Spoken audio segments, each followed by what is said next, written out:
E, conforme o André me disse, ele gostaria que eu falasse a partir dos anos 70.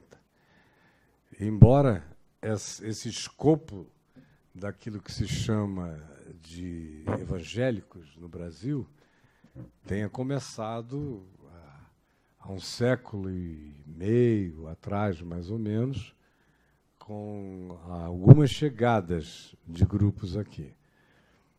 Você teve primeiro os congregacionais, que vieram numa missão médica e se instalaram em Petrópolis. Em seguida, Ashbel Green Simonton, na igreja presbiteriana, e iniciou o processo. Os alemães já tinham a igreja luterana no sul, mas era uma igreja étnica, que não falava para fora do ambiente alemão. Os cultos eram todos em alemão. Só depois é que a igreja luterana foi se transformando numa igreja também de missão relacional autóctona aqui no Brasil, conforme eles entendiam. Os pentecostais da Assembleia vieram da Suécia e se plantaram em Belém do Pará. Inicialmente, de lá, esse movimento todo se expandiu e teve a sua primeira divisão numa época na qual eu já estava não só vivo, mas lúcido e participante, que foi com o pastor Macalão, criando a Assembleia de Deus de Madureira, que cresceu paralelamente de modo extraordinário.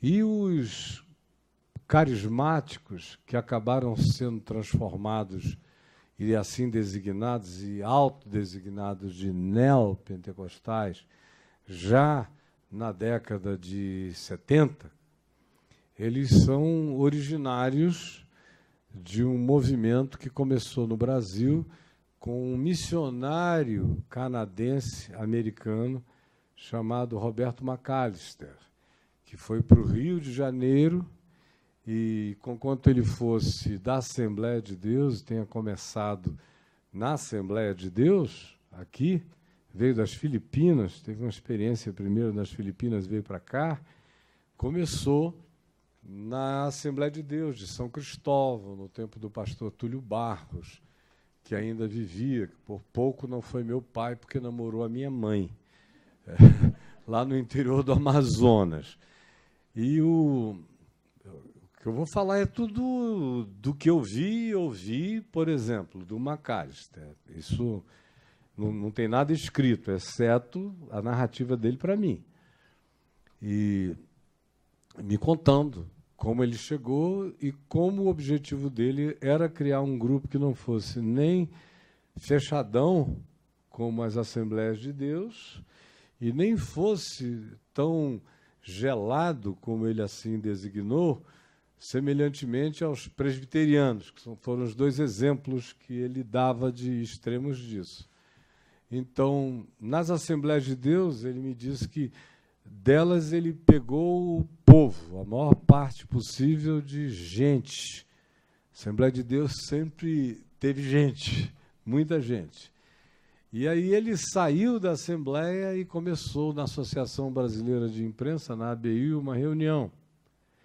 Só que a narrativa é dele para mim. Só que a Assembleia tinha gente, mas não tinha dinheiro. Quem tinha dinheiro eram os presbiterianos. Aí ele começou a fazer amizade com os presbiterianos carismáticos, que se reuniam em casas.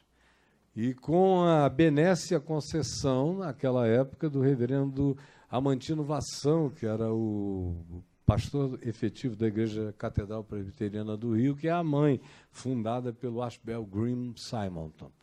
Então, ele juntou esses dois grupos e disse, da Assembleia eu tive o povo, e entrando nos grupos de reunião nos lares, onde se falava em línguas, e com uma certa sofisticação silenciosa presbiteriana, onde os cânticos espirituais eram cantados por pessoas cultas, tenores do municipal, sopranos do municipal, Ilka Paiva, Newton Paiva, a família Paiva, importantíssima na Catedral do Rio, foram pessoas que deram uma certa acolhida, e eu estou dando só como exemplo, porque foram dezenas e centenas de outras, mais ou menos do mesmo naipe, de nivelamento econômico, social e cultural, os que deram o suporte que ele precisava. Aí, na opinião dele, o que faltava muito, muito mesmo para a igreja evangélica no Brasil, não importando a matiz, era dinheiro. E a visão dele era a seguinte: quando ele chegou, eram 2%, 3% de evangélicos no Brasil. E ele disse: a gente precisa de redes de comunicação. Foi aí que, numa campanha intensa, que eu assisti, ainda adolescente, ouvindo o meu pai dizer: isso não está certo, isso não vai acabar bem, isso não está certo, isso não vai acabar bem. Pedia dinheiro dioturnamente e comprou a Rádio Relógio, no Rio de Janeiro, que passou a ser a primeira mídia totalmente pertencente a evangélicos. Só que ele era tudo menos burro, ele era um homem inteligente. E ele disse: eu não vou transformar isso numa rádio Copacabana, que era uma rádio que não pertencia a nenhum evangélico, mas tinha 24 horas de programação evangélica do pior tipo, mais brega e louco possível, no ar. Ele disse: não, eu quero atrair a classe média. Então, ele manteve a Rádio Relógio com aquele: você sabia que a centopeia tem não sei quantas pernas? Você sabia? E o pessoal ligava ali. Você não pode pensar com as categorias de hoje, de milhões de ofertas de comunicação. Eram poucas as ofertas e eram bem distrativas para a época. E aí, de 5 minutos, um versículo bíblico, de hora em hora, uma mensagem curta. Já era uma mentalidade youtubiana, internetiana, que ele teve como compreensão décadas anteriores. E, conclusão, ele foi conseguindo entrar não só entre os evangélicos, mas como ele manteve a história da Rádio Relógio e a narrativa e a cronologia da Rádio Relógio intactos, ele ganhou uma quantidade enorme de adesões de pessoas não religiosas. E foi aí, nesse tempo, que ele criou a Igreja de Nova Vida em Botafogo, que já estava criada, mas se desenvolveu e cresceu enormemente. E, como ele me disse, a minha grande angústia é saber que foi a partir de mim que veio o Macedo, porque o Macedo se converteu na Igreja de Nova Vida. O R.R. Soares se converteu com Roberto Macalister. O Miguel Ângelo se converteu com Roberto Macalister. E uma quantidade enorme de filhotes desses também tinham se convertido lá. E aí eu já dou um salto para o Macedo. Macedo me disse: eu aprendi a pedir dinheiro com o bispo Macalister.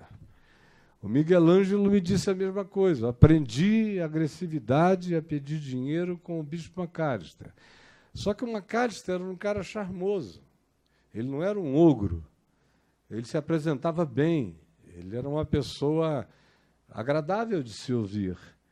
Só que aqueles 30 minutos de pedição de dinheiro no culto eram engraçados, porque ele era um cara bem-humorado, ele tinha, apesar de ser canadense-americano, ele tinha uma malemolência muito interessante e palatável.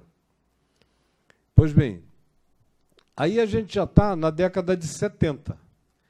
Foi quando ele trouxe o Juan Carlos Ortiz, que tinha acabado de lançar o livro O Discípulo, lá na Argentina, que virou um best-seller nos anos 70. Não sei quantos aqui leram esse livro, acompanharam essa história.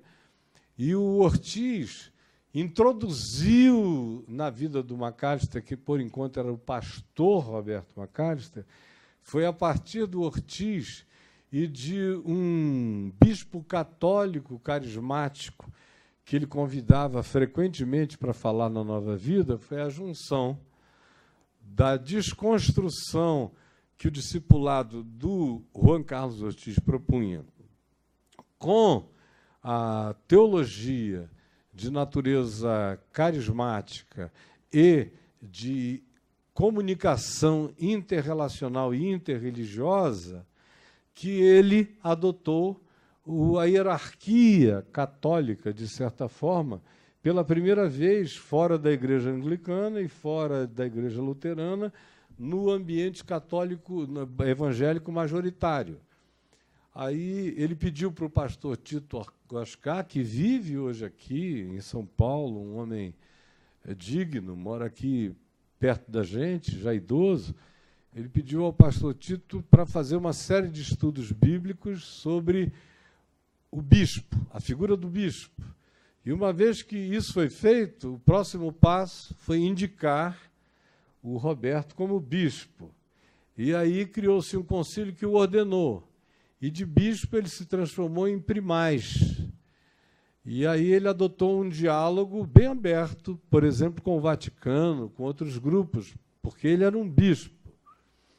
E foi o tempo que o Rex Humbard explodiu dos Estados Unidos no Brasil, início dos anos 70.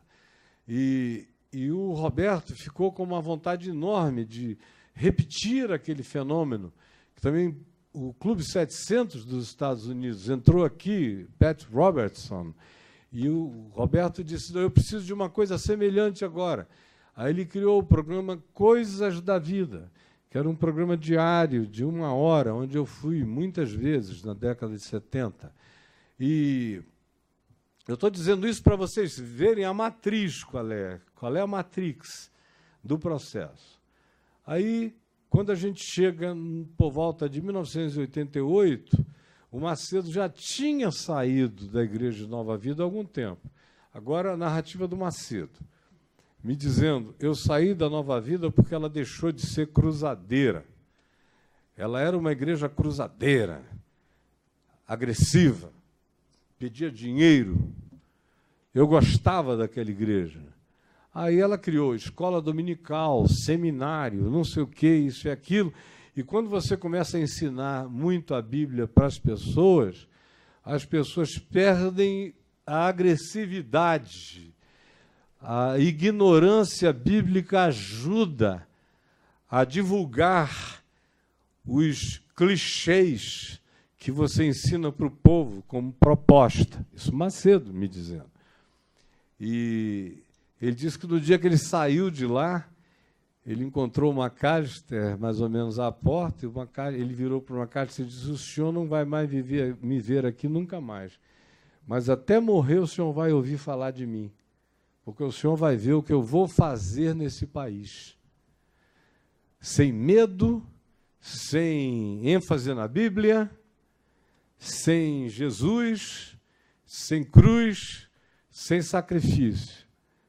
E aí, minha pergunta a ele, mas por que você decidiu fazer assim? Essa é uma conversa de 1990 entre mim e ele.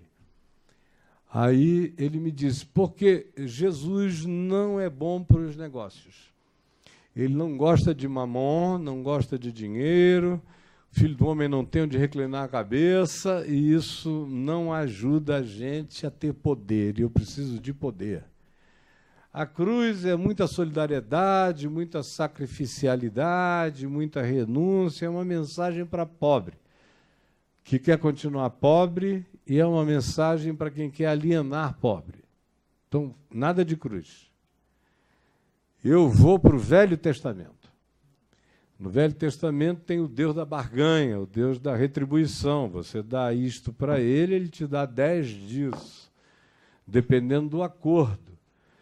E isso em 1990. Ele já vinha praticando intensamente todas essas coisas. Ele já estava invadindo terreiros de candomblé, umbanda, quebrando coisas, só foi piorando.